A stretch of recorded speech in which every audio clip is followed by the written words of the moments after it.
AP assembly speaker చింతకాయల అయ్యన్న పాత్రుడు చేసిన వ్యాఖ్యలు ఉత్తరాంధ్రలోని మన్యంలో అలజడి రేపింది.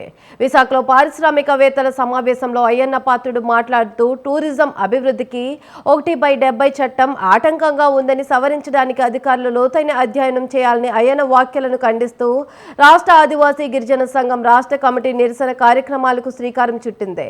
2 రోజుల పాటు బంద్కు పిలుపునిచ్చారు. ఇందులో భాగంగా ఇవాళ రోడ్లపైకి వచ్చి నిరసన తెలిపారు.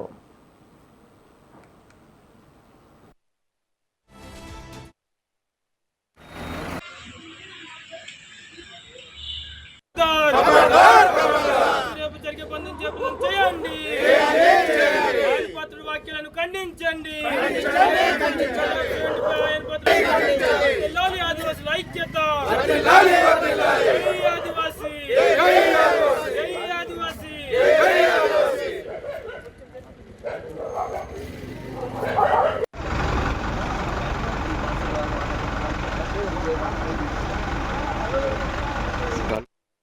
ఇక రేపు రవాణా వ్యవస్థను విద్యా సంస్థలను మూసివేయాలని పిలుపునిచ్చారు. ఆదివాసీ ప్రాంతంలో టూరిజం అభివృద్ధి కోసం హోటళ్లు, రెస్టారెంట్లు, పార్కులకు పెట్టుబడులు పెట్టాలంటే 1/70 చట్ట సవరణ చేయాలని ప్రకటించడం ఆదివాసీలకు తీవ్ర ద్రోహం చేయడమే అని గిరిజనులు ఆందోళన వ్యక్తం చేస్తున్నారు.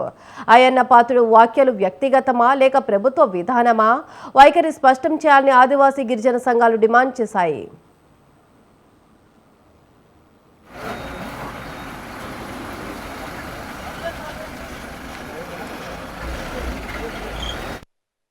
ఒకటి/70 చట్ట సవరణ చేయడం అంటే అటవీ భూముల్ని ఇతరులకు అమ్మడానికి వెసులుబాటు కల్పించడమే.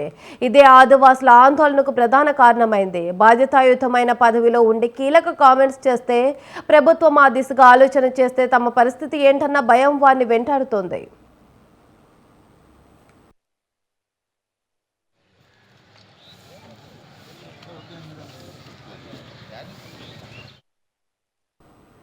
అయితే 1/70 చట్టంలో ఎలాంటి మార్పులు చేర్పులు చేయమని మంత్రి ప్రకటించినా ఆదివాసీల్లో మాత్రం భయం పోలేదు. అటవీ ప్రాంతాల్లో మైనింగ్ కోసం అధికారుల అండతో కాచుకుని ఉన్న మైనింగ్ మాఫియాపై గిరిజనులు అనుమానం వ్యక్తం చేస్తున్నారు. వాళ్ళ అనుమానాలకు ఇప్పుడు అయ్యన్న కామెంట్స్ బలం చేకూర్చాయి.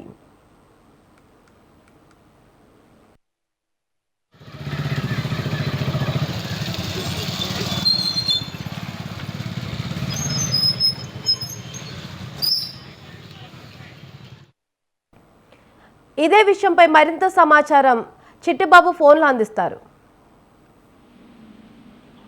చెప్పండి చిట్టిబాబు. అయ్యన్న పాత్రుడు చేసినటువంటి వ్యాఖ్యల పట్ల ఈ రోజు రేపు ఏజెన్సీ ప్రాంతం అంతా కూడా మన్యంలో బంద్ను అయితే ప్రకటించడం జరిగింది. అయితే ఈ రోజు ఉదయం తెల్లవారుజాము నుంచి కూడా అల్లూరు జిల్లా వ్యాప్తంగా కూడా రవాణా వ్యవస్థ అయితే కొన్ని చోట్ల మినహా అన్ని చోట్ల కూడా కొన్ని చోట్ల మినహా అన్ని చోట్ల కూడా కొంచెం అస్తవ్యస్తంగానే సాగింది. అదేవిధంగా స్వచ్ఛందంగా చాలా వరకు కూడా బంద్ను అయితే కొనసాగించారు. దీని పట్ల ఇప్పటికే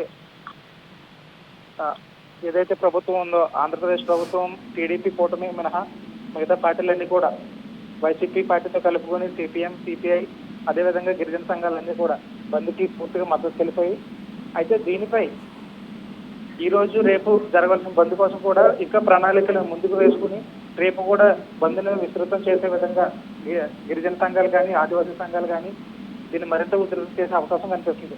అయితే దీనిపై ఈ రోజు ఇప్పటి వరకు జరిగినటువంటి బంద్కి ఇప్పటికే రంపచోడవరం ఎమ్మెల్యే అయినటువంటి మిర్యాల శిరీషాదేవి కానీ మాజీ ఎమ్మెల్యేలు పెద్దచెట్టి వెంకటేశ్వరరావు అదేవిధంగా బాబు రమేష్ బంద్ పట్ల వారి యొక్క అభిప్రాయం తెలిపారు.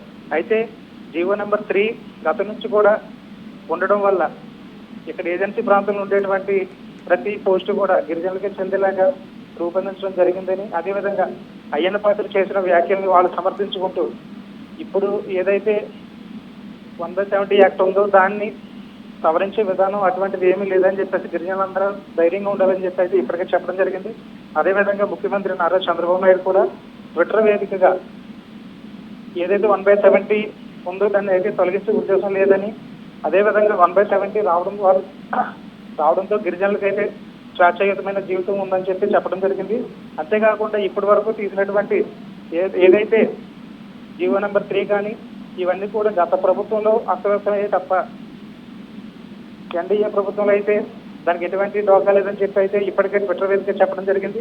దీనిపై ఏదైతే సమాచారం ఉందో ఈ సమాచారం ప్రకారం ఆదివారంతో కూడా యాగదాటిపైకి వచ్చి మరింత ఉధృతం చేసే అవకాశం అయితే కనిపిస్తుంది.